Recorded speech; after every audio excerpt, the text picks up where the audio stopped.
আজকাল রাজনীতি কি একটা ব্যবসা প্রতিষ্ঠান তৈরি হয়েছে? মালদায় কাউন্সিলর বাবলা সরকারের খুনের পরে কিন্তু এই প্রশ্নটা উঠে এসছে। নমস্কার, আমি তুষার ভট্টাচার্য, আর আপনারা দেখছেন আমার ছোট্ট YouTube channel state speaks. State speaks আপনাদের মনের কথা বলে, আপনাদেরকে ভাবতে সাহায্য করে। আমরা বাঙালিরা ভাবতে ভুলে গেছি, ভাবতে আমাদের হবেই।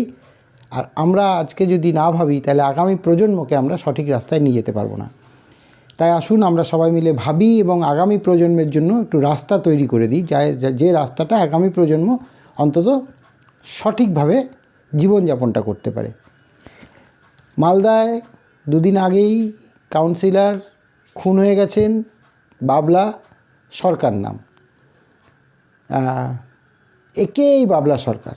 প্রথমে জানতে হবে তার ঘটনাটা, মানে তার জীবন চরিত্রটা জানতে হবে। বাবলা সরকার ছিলেন ওই ঝলঝলিয়া এলাকায়, তার পৈতৃক একটি মিষ্টির দোকান ছিল। আজ থেকে বছর 30 আগে একটা নেহাতি সাদামাটা একটা ছেলে বাবলা সরকার, তিনি সেখান থেকে ওই বাবার পৈতৃক মিষ্টির দোকানটা থেকে ব্যবসা শুরু করে আজকে সবাই বলছে, মানে লোক মুখের কথায় কয়েকশো কোটি টাকার মালিক। শুধু মিষ্টির দোকান থেকে তো কয়েকশো কোটি টাকার মালিক হওয়া যায় না। তিনি নাকি এই যে প্রমোটার, মালদাতে যে প্রমোটারি ব্যাপারটা ছিল, তার একটা মানে এপিসেন্টার ছিল, কেন্দ্রবিন্দু ছিল। তাকে আবর্ত করেই সমস্ত কিছু হতো। কেউ কেউ তাকে গরিবের মসিহা বলে, কেউ কেউ বলে জনদরদি নেতা, আবার কেউ কেউ বলে যে ওর মতো, মানে ওনার মতো বড় ডন নাকি মালদাতে কেউ নেই।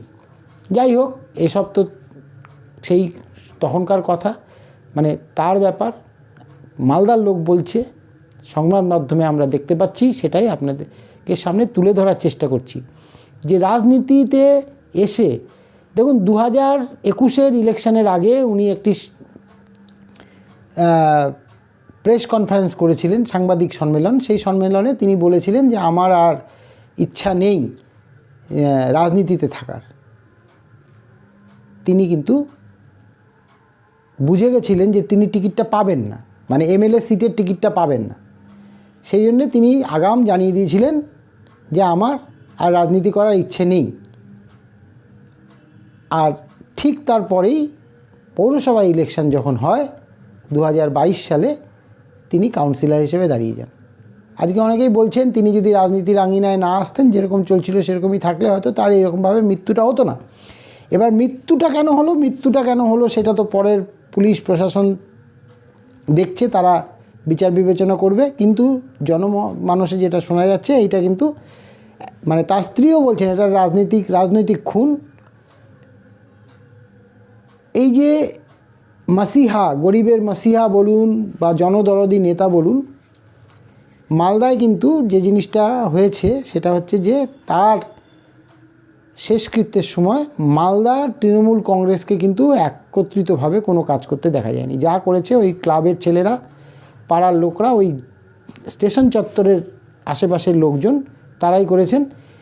কৃষ্ণেন্দু চৌধুরী, সাবিনা ইয়াসমিন থেকে শুরু করে জেলা সেক্রেটারি, সেইভাবে কিন্তু তাদেরকে অ্যাক্টিভলি কেউ দেখেনি।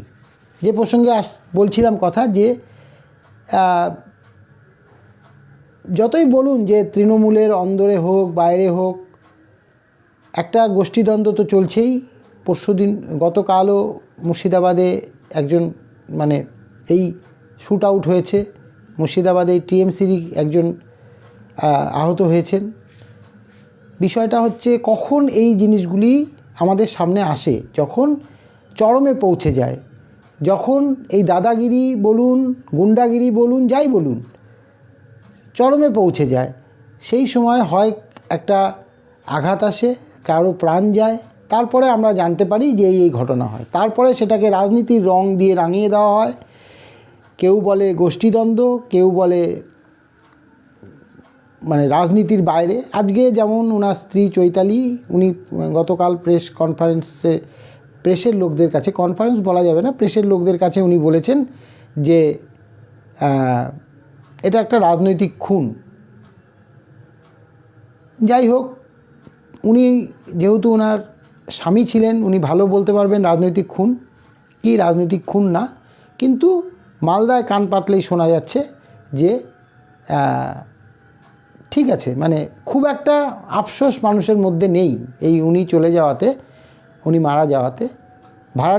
ভাড়াটে খুনি দিয়ে খুন করা হয়েছে, বিহার থেকে নিয়ে আসা হয়েছিল, কিন্তু কেন জীবনটা গেল? এইবার আসছি সেই বিশ্লেষণে। জীবনটা গেল এই কারণেই যে আখের গোছাতে গিয়ে কারোর সঙ্গে সমস্যা হয়েছে। আর এই পার্টির যদি রাজনীতি না করতাম আমি, তাহলে তো আজকে আমি এই এত ঐশ্বর্যের মালিক হতে পারতাম না। একটা মিষ্টির দোকান থেকে তো ওইখানে যাওয়া যায় না। তাহলে রাজনীতিকে সাহায্য করে আমি ব্যবসা ফেঁদে ফেলেছি। শুধু বাবলা সরকার বলে নয়, পশ্চিমবঙ্গ কেন বাইরের বিভিন্ন প্রান্তেই দেখবেন যে যারা একটা ছোটো মোটো পোস্টে থাকে এই পার্টির, সে প্রধান বলুন, কাউন্সিলর বলুন, চেয়ারম্যান বলুন, এমএলএ এমপি বলুন, প্রত্যেকেই কোনো না কোনোভাবেই ভয়ঙ্কর রকমভাবে ব্যবসার সঙ্গে যুক্ত হয়ে পড়ে। আর এই ব্যবসাগুলির বেশিরভাগই চলছে এখন প্রমোটারি ব্যবসা। দেখবেন কোনো না কোনো, এই যে কয়েকদিন আগেই নিউ টাউনের একটা ভিডিও আমরা সামনে পেলাম। নিউ টাউন এলাকায়, নিউ টাউন আর ওই সল্টলেকের কোনো একটা মাঝামাঝি জায়গায় প্রমোটার ফোন করে টাকা দিতে পারবে না, তাকে শাসানো হচ্ছে। 25 লক্ষ টাকা কালী পূজা না কি পুজোর একটা চাঁদা চেয়েছে, সে টাকা দিতে পারবে না, তাকে শাসানো হচ্ছে। কোথা থেকে শাসানো হচ্ছে? শাসানো হচ্ছে এই শাসক দলের তরফ থেকে শাসানো হচ্ছে যে টাকা তোমাকে দিতে হবে, টাকা না দিলে তোমার কিন্তু তুমি প্রমোটারি কাজটা করতে পারবে না। এবার এই যে প্রমোটারি কাজটা করতে পারবে না, এটাও কিন্তু ওই এক রকমের ব্যবসায়। তুমি এইটা দিলে তবে তুমি কাজটা করতে পারবে। এটা পশ্চিমবঙ্গে সব জায়গাতেই এইভাবে চলছে। এই যে গত 1 তারিখ থেকে, জানুয়ারির 1 তারিখ থেকে মুকেশ কুমার বলে একজন সাংবাদিক, বস্তার জাংশন বলে তার একটা চ্যানেল আছে, ইউটিউব চ্যানেল, বস্তার জাংশন, রায়পুর থেকে নিখোঁজ হয়ে যায় এবং পরবর্তীকালে পুলিশ ট্রেস আউট করে তাকে বার করে যে একজন ঠিকাদারের বাড়ির সেপটিক ট্যাঙ্ক থেকে তার মৃতদেহটা পাওয়া যায়। কেন? কারণটা এখানেও সেই ব্যবসা। কীরকম ব্যবসা? সেই প্রমোটার একটা 50 কোটি টাকার টেন্ডার পেয়েছিল, যেটা শেষ করতে তার যে সময়টা নেওয়ার কথা ছিল তার থেকে কিছু সময় বেশি নিয়ে টেন্ডার শেষ করতে যাবে, কিন্তু সেই টেন্ডার ভ্যালুটা হয়ে যায় 120 কোটি টাকা। মুকেশ কুমার এই টেন্ডারটাকে চ্যালেঞ্জ করে। মুকেশ কুমারের চ্যালেঞ্জটা কীরকম ছিল যে শিডিউল কোনো পরিবর্তন করা হয়নি, কাজ যা যা ছিল তাই থাকলো, অথচ 50 কোটি টাকা থেকে বেড়ে 120 কোটি টাকা কেন হয়ে গেল? এটাই ছিল মুকেশ কুমারের অন্যায়। মুকেশ কুমারকে সেই সাংবাদিক, মানে ও কিন্তু দেখুন এই বস্তার জাংশনের কিন্তু প্রায় 1.5 কোটি সাবস্ক্রাইবার আছে, মানে এমন তেমন ছেলে সে নয়, বড় রকমের সাংবাদিক সে। 1 কোটি ইউটিউবে 1.5 কোটির মতো সাংবাদিক সাবস্ক্রাইবার থাকাটা কিন্তু চারটিখানি কথা নয়। তো সেই জায়গায় দাঁড়িয়ে সে কিন্তু, তাকে যখন ডেকে পাঠানো হয় সে চলে যায়, কিন্তু তারপর থেকেই তার মোবাইলের সুইচ অফ হয়ে যায়। বাড়ির লোকজন পুলিশে খবর দেয়, পুলিশ তার মোবাইল ট্র্যাক করে, দেখা যায় যে সে লাস্ট ওই যে ঠিকাদারটা ওই কাজ করছিল সেখানে। এবার এই ঠিকাদারের সংস্পর্শে যারা আছে সেখানে কিন্তু ওই লোকাল কাউন্সিলারই বলেন আর এমএলএ বলেন, দুজনেই সেখানে জড়িত আছে। তাহলে ব্যবসা, এই যে 70 কোটি টাকা বেড়ে গেল, এইটা তো ভুল ধরেছে এই মুকেশ কুমারের মতো একজন সৎ নির্ভীক সাংবাদিক, তো সেই ভুলটা ধরেছে। কিন্তু বিচার কি হলো? তার বিচার হলো মৃত্যুদণ্ড। কে দিল মৃত্যুদণ্ড? যে দোষী, যে এইসব 2 নম্বরই করছে, সেই তাকে এই বিচারটা দিয়ে দিল, মৃত্যুদণ্ড। মেরে তার মাথায় আঘাত করেছে, ঘাড় ভেঙে দিয়েছে, তারপরে নিয়ে গিয়ে সেপটিক ট্যাঙ্কে ঢুকিয়ে দিয়েছে। পুলিশ তার সেপটিক ট্যাঙ্ক থেকে তার মৃতদেহ বার করে কয়েকদিন পরে, মানে আজকে 5 তারিখ, 4 তারিখ গতকাল তার মৃতদেহ বার করেছে। শুধু তার জামা কাপড় দেখে তাকে শনাক্ত করা গেছে যে হ্যাঁ এটাই মুকেশ কুমার, তার ভাই, সে তার দেহটা শনাক্ত করেছে। কোথায় চলে গেছে দেখুন তাহলে আমাদের এই যে রাজনীতিটা এখন একটা বড় ব্যবসা, আর এই ব্যবসার মানে একেবারে টপ টু বটম ছেয়ে আছে হচ্ছে প্রমোটারি। কোটি কোটি কোটি টাকার লেনদেন হচ্ছে, কিন্তু আখেরে সাধারণ মানুষের কি হচ্ছে? আমরা যে ভোট দিই, আমাদের সেই জায়গাটা কোথায় থাকছে? আমাদের কথা কে শুনছে? আমাদের কথা কেউ শুনছে না। শুধু এই নয়, আমি আরও অনেক তথ্য আগামী দিনে আপনাদের সামনে আনব, যে প্রমোটার সঙ্গে কিভাবে রাজনীতিবিদদের ডাইরেক্ট যোগাযোগ, সেই সম্পর্কে পরবর্তীতে নজর রাখুন আমার চ্যানেলে।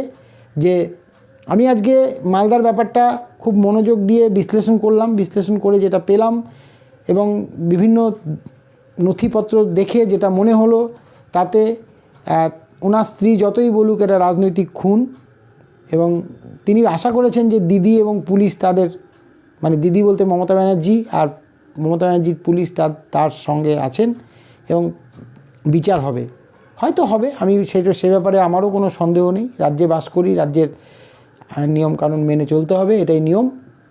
তো হয়তো হবে, কিন্তু কবে হবে, চৈতালি দেবী কবে বিচার পাবেন, সেটার দিকে আমাদের নজর থাকবে। তবে রাজনীতি, ব্যবসা এবং তারপরে মৃত্যুদণ্ড, মানে মৃত্যু, এটা কিন্তু এখন অঙ্গাঙ্গিভাবে পশ্চিমবাংলায় একটা অঙ্গাঙ্গিভাবে জড়িয়ে গেছে। যে রাজনীতির সঙ্গে ব্যবসা, যেমন রাজনীতিকে ব্যবসা করছে, ব্যবসার পরবর্তীকালে কিন্তু এদিক ওদিক হলে কেউ না কোনো না কোনো পক্ষ থেকে তার পরিসমাপ্তি ঘটছে। আজকে ছিল এটাই আমার বিশ্লেষণ, যে আগামী দিনে যদি আমরা এর থেকে বেরিয়ে আসতে না পারি, বা রাজনীতিবিদরা যদি রাজ্যটাকে বা দেশটাকে ভালো না বাসেন, এবং তারা যদি এইভাবেই রাজনীতিটাকে ব্যবসা হিসাবে দেখেন, আগামী দিনটা কিন্তু সাধারণ মানুষের পক্ষে, বেঁচে থাকার পক্ষে খুবই কষ্টদায়ক হয়ে উঠবে। আপনারা কি বলেন? লাইক, শেয়ার, কমেন্টস করবেন। ভালো না লাগলে ডিসলাইক করবেন। পারলে চ্যানেলটি সাবস্ক্রাইব করবেন, সাথে থাকবেন। নমস্কার।